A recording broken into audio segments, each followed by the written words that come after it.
안녕하세요 구독자 여러분. 오늘은 보험 영업이 예전보다 성공하기 쉬워진 이유와 어떻게 환경을 정하면 좋은지 그 판단의 기준을 말씀드려 보도록 하겠습니다. 제가 영업을 시작할 2015년 당시만 하더라도 지금보다도 더 영업이 열악한 환경이었어요. 물론 그보다 더 전에 하신 분들은 저보다도 더 열악한 환경이셨겠지만 저 때도 충분히 열악한 환경이었던 것 같습니다. 그 열악함이라는 기준이 지인 연고 영업이 대부분이었던 게 열악하다고 판단할 수 있겠네요. 왜냐하면 지인 연고 영업이라는 것 자체가 인프라라고 해야 되나요? 그 사람이 어떻게 삶을 살아왔는지, 그리고 사교적인 사람이었는지, 외향적인 사람이었는지, 그리고 어떤 모임은 있었는지, 뭐 운동은 했었는지, 이런 부분이 너무 크게 작용을 하기 때문에 그런 어떤 인프라가 많은 사람들은 비교적 쉽게 영업을 영위해 나갔고, 좀 그런 인프라가 없었던 사람들은 훨씬 어렵게 영업을 영위했던 것 같습니다. 영업은 사실 지속성이 중요하거든요. 그리고 일단 뭐 거절의 경험이 쌓이면 당연히 능수능란해지겠지만 거절도 당할 사람이 있어야 거절을 당하잖아요. 뭐 그냥 길거리에서 전단지 뿌리다가 됐어요 하는 건 거절이라기보다는 거부고, 거절은 실제로 상담이 들어갔다가 어떤 내가 이 사람을 설득해내지 못했다든지 방어 기제를 뚫지 못했다든지 이렇게 발생되는 게 거절이기 때문에, 사실 영업사원으로서 가장 큰 절망은 거절을 당하는 게 아니라 거절을 당할 사람조차 없는 게 가장 좀 절망적인 순간이 아닐까 싶어요. 그래서 제 생각이건데, 예전에는 영업적인 어떤 재능이 있고 지속성이 좀 부여되고 채널이 제공됐다면 영업인으로서 좀 더 멋지게 성장할 수 있는 분들이 있지 않았을까라는 생각을 해요. 그런데 지인 인프라에만 의존을 할 수밖에 없었던 환경이었기 때문에 울며 겨자 먹기로 어느 정도 영업을 영위하다가 더 이상 갈 곳도 없고 지속할 수 있는 어떤 그 지속성이 부여되지가 않기 때문에 영업직을 떠나지 않았을까라는 제 주관적인 해석을 해봅니다.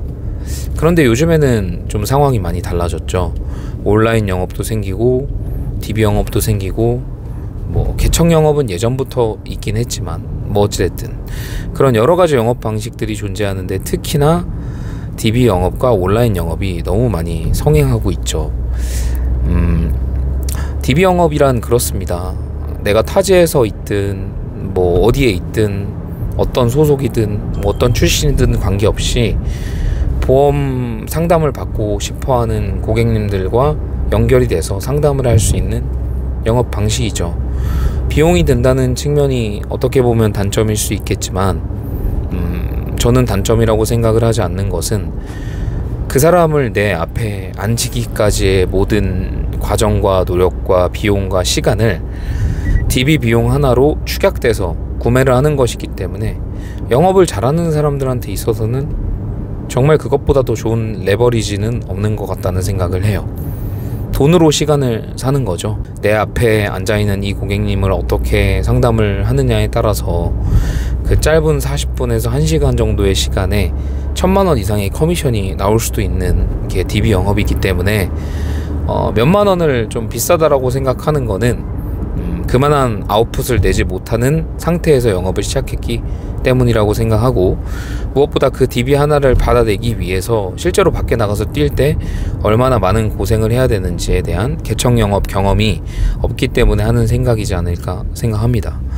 그래서 일단은 뭐 온라인 영업도 영업이고 DB 영업도 영업이고, 내가 직접 고객을 창출할 수 있는 이런 방법들이 너무나도 많아졌기 때문에, 그리고 그런 방식으로 정착을 해서 영업을 잘하고 있는 보험 조직들도 많기 때문에, 이제는 그런 진입장벽 자체가 꼭 지인 연고 인프라가 많이 있었어야 성공할 수 있는 시대는 지난 것 같고요.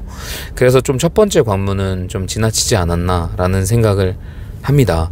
그래서 지인 연고 영업으로 좀 영업하시기 힘드신 분들은 그런 영업 환경을 제공받을 수 있는 곳에서 영업을 시작할 수 있게끔 그런 부분들을 많이 물색해 보시면 확실히 도움이 되실 거예요. 두 번째는 영업 방식입니다. 뭐 내가 DB 영업을 하든 온라인 영업을 하든 뭐 좋다 이거예요. 근데 이제 거기서 또 진행이 돼야 되는 것이, 이제 상담을 잘해야 되잖아요.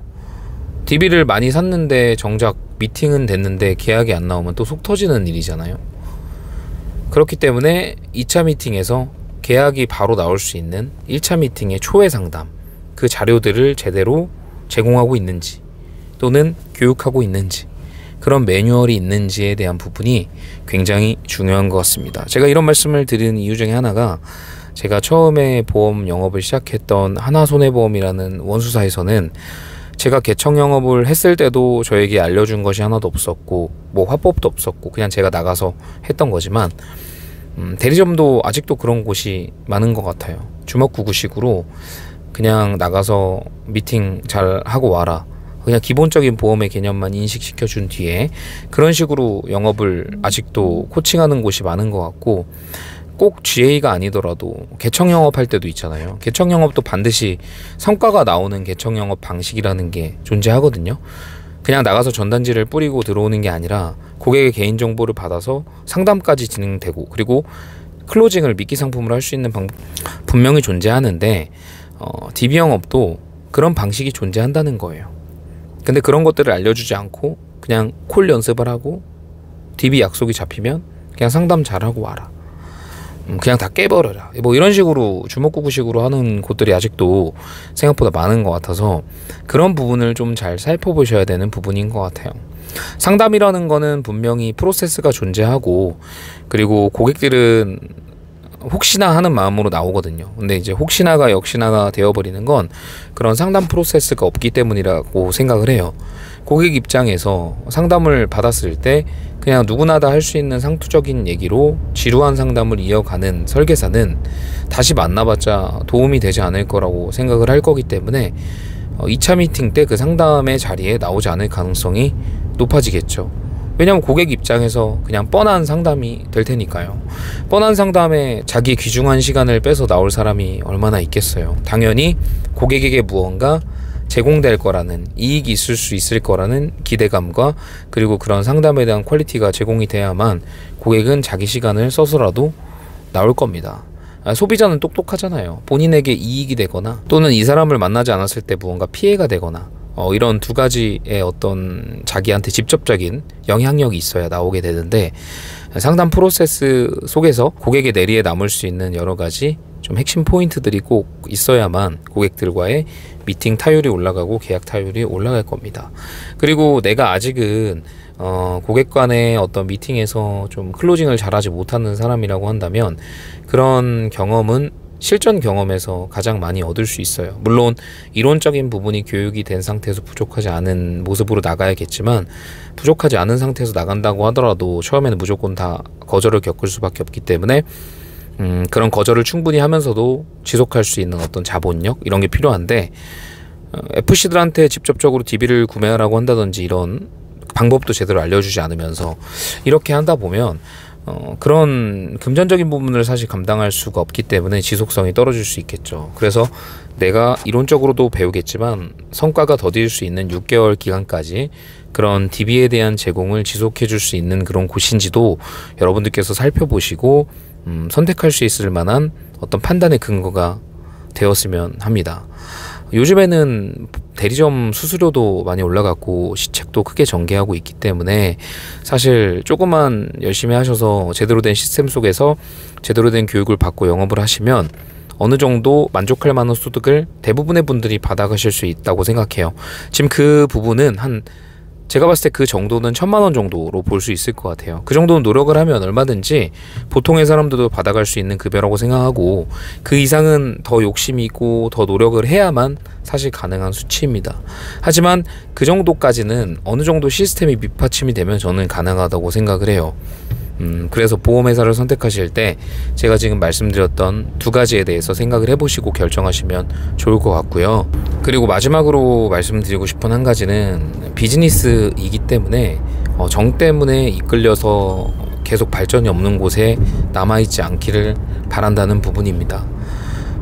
나는 가족을 책임져야 되잖아요. 내 인생도 책임져야 되고, 뭐 가장이신 분들은 뭐 자녀도 있고 뭐 와이프도 있고 그렇잖아요. 나한테는 그런 가족들이 달려 있기 때문에 정 때문에 발전적이지 않은 곳에 남아있는 건 정말 너무 좋지 않은 선택입니다. 그렇다고 해서 내가 정 때문에 남아있는다고 해서 그 사람들이 나를 책임져 주진 않거든요. 내 인생을 책임져야 되는 건 나 자신이기 때문에 또 과감하게 선택을 해야 될 땐 선택을 하는 좀 결단력도 필요한 것 같습니다. 결단력이 필요해요. 끊어내는 어떤 그런 과감한 선택이 필요합니다. 성공을 하는 사람들은 신중한 고민을 하고 그리고 결정을 했을 땐 옆이나 뒤를 보지 않고 지속을 합니다. 좀 힘들어도 버티죠. 비전을 보고. 근데 성공을 하지 못한 사람들은 고민을 굉장히 짧게 쉽게 하고 결정을 번복을 많이 하죠. 쉽게 포기하고. 그렇기 때문에 여러분들께서 좀 보험회사를 이직하거나 선택하실 때 이런 제가 말씀드렸던 내용들을 토대로 판단을 하셔가지고 좀 제2의 도약의 어떤 자리가 될 수 있게끔 신중히 선택하시길 바라고요. 그리고 정말 내가 금전적인 부분이 아직 부족한 상황에서 지원받을 수 있는지 그 고객을 또는 채널을 제공받을 수 있는지 생각해 보시고 그 부분을 좀 많이 고려해 보시고요.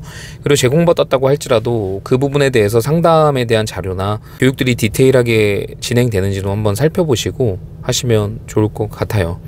영업사원으로 지속할지 뭐 관리자로서 성장할지 어떤 비전을 가질지는 나의 몫이겠지만 뭐가 됐든 그 부분에 대해서 생각을 가진다면 지원해 줄 수 있는 그런 곳으로 가셔서 좀 잘 성장하시기를 바랍니다. 요즘은 좀 예전이랑 많이 환경이 바뀌다 보니까 내가 직접 고객을 꼭 창출할 필요는 없는 것 같아요. 물론 그게 정통 방식이고 그렇게 하는 게 가장 안정적이고 그리고 그런 능력이 있다면 더할 나위 없이 좋겠지만 그런 게 안 되는 분들도 많지 않습니까? 그렇게 안 되는 분들도 평균 이상의 수준으로 끌어올리는 게 어떤 조직을 하시는 분들의 궁극적인 목표가 아닐까 생각해요. 그래서 제가 오늘 말씀드렸던 내용들을 조금 참고하셔가지고 조직을 선택하시는데 도움이 되셨으면 좋겠고요. 이런 부분에 대해서 좀 상담이 필요하시면 제가 카톡 링크를 댓글로 남겨놓을 테니까 편하게 연락 주시면 상담 도와드리도록 하겠습니다. 영상이 도움이 되셨다면 구독과 좋아요 부탁드리고요. 다음에 또 좋은 영상으로 찾아뵙도록 하겠습니다. 다음에 뵐게요.